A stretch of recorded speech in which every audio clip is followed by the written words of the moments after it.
પહલગામના હુમલા બાદ પ્રધાનમંત્રી મોદીનો કાનપુર પ્રવાસ રદ કરવામાં આવ્યો છે। 24મી એપ્રિલે તેઓ કાનપુર જવાના હતા। 20,000 કરોડના વિકાસ કાર્યોનું લોકાર્પણ કરવાના હતા પીએમ મોદી। આતંકી હુમલામાં કાનપુરના શુભમનું મોત થયું છે।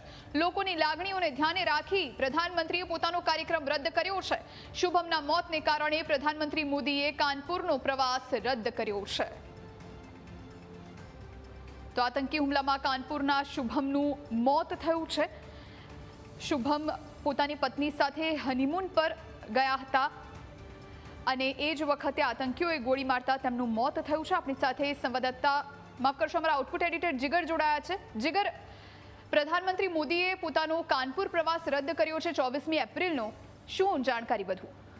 બિલકુલ જોઈ તમે જુઓ કે 2 દિવસના પહેલા જ સાઉદી અરબના પ્રવાસે હતા। તેમનો પ્રવાસ ટૂંકાવીને હવે કાનપુરમાં જવાના હતા 24મી તારીખે।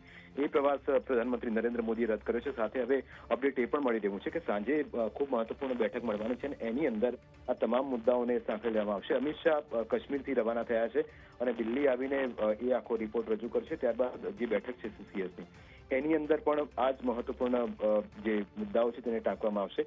આ સાથે ત્રણેય સેનાના જે પ્રમુખો છે એમની પણ એક મીટિંગ થઈ છે અને એ મીટિંગની અંદર આ તમામ મુદ્દાઓને આવરી લેવામાં આવ્યા છે। એટલે ચોક્કસ કહી શકાય કે એક્શન મોડમાં છે સરકાર અને હવે તુરંત જ એનું જે પરિણામ છે આપણને જોવા મળશે। પણ ખૂબ જ એક ગંભીર ઘટના અને એવી ઘટના કે જેની અંદર હવે એક બાદ એક અપડેટ જેમ જેમ આવી રહ્યા છે। તમે જુઓ કે આતંકવાદીઓના સ્ક્રેચ જાહેર કરવામાં આવ્યા, તેમની તસવીરો સામે આવી છે અને લગભગ 20 થી 25 વર્ષની વચ્ચેની ઉંમરના આ જે આતંકવાદીઓ હતા તેમણે રીતસરનું એક આક્રમણ કર્યું અને નિર્દોષ લોકોનો ભોગ લેવાયો। તસવીરો ખૂબ જ ધીરે ધીરે જેટલી પણ સામે આવી રહી છે એ ખૂબ જ હેરાન કરનારી અને આવનારા દિવસોમાં જે એ સ્થિતિ જે બની છે એના પણ ગંભીર પરિણામો જેને કર્યું છે એને ભોગવવા તૈયાર પણ રહેવું પડશે। પણ અત્યારે સ્થિતિ એ છે કે ભયનો માહોલ છે, સુરક્ષા એજન્સીઓ સતર્ક છે, તમામ જે એનઆઈએની ટીમ છે એ પણ આખા ઘટનાક્રમને ગંભીરતાથી લઈ રહી છે અને ત્યાં પણ તપાસના ચક્રો ગતિમાન કરવામાં આવ્યા છે। આ સાથે જે બેઠક છે એની અંદર પણ આ તમામ મુદ્દાઓને આવરી લેવામાં આવ્યા છે અને સાથે એ પણ મહત્વપૂર્ણ ઇનપુટ આપણને મળશે કે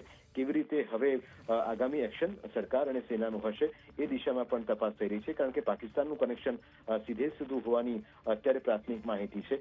જેટલી પણ અપડેટ અત્યાર સુધીમાં મળ્યા એ પ્રમાણે અત્યાર સુધીની અપડેટ એ કે પ્રધાનમંત્રી નરેન્દ્ર મોદીએ કાનપુરનો પ્રવાસ રદ કર્યો છે।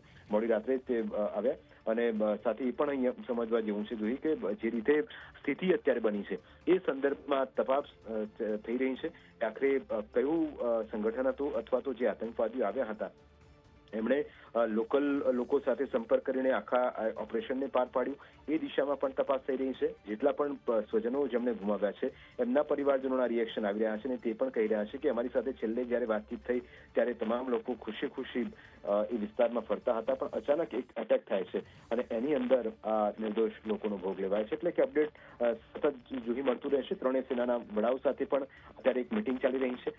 સાંજે સીએસની બેઠક છે એની અંદર પણ આ મુદ્દો ટાંકવામાં આવ્યો છે। પ્રધાનમંત્રી નરેન્દ્ર મોદી સતત આખી આ ઘટના અને જમ્મુ કાશ્મીરમાં જે થયું છે પહેલગામમાં ત્યાં વોચ રાખી રહ્યા છે અને એનું પણ જે ઇનપુટ મળી રહ્યું છે એના પરથી પણ ચોક્કસ કહી શકાય કે જલ્દી જ કંઈક મોટા સમાચાર પણ આપણને મળશે અને ત્વરિત કાર્યવાહી કરવાની એક નેમ પણ ભરાઈ છે। જી જીગર, આભાર આપનો તમામ જાણકારી માટે।